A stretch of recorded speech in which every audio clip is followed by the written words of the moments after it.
Well, the BJP is all set to sharpen its attack on the UPA government. Apart from the NCTC, which the BJP claims is an assault on the federal structure, the party is planning to raise the Lokpal bill issue in the House.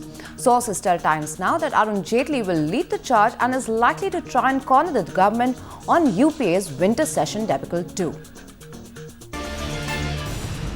The BJP all set to corner the government apart from the NCTC proposal, which the party claims is an assault on federalism.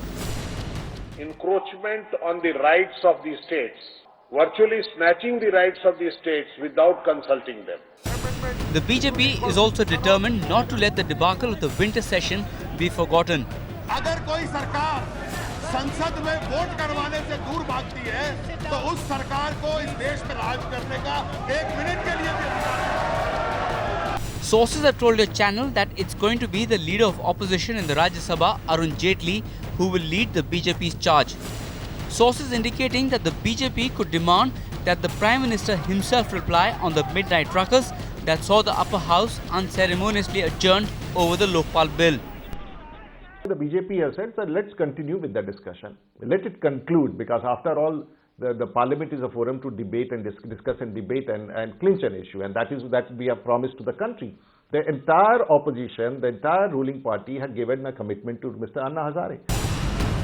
The BJP is still angry over the series of events on December 29th, when the extended session of Parliament was adjourned without a decision.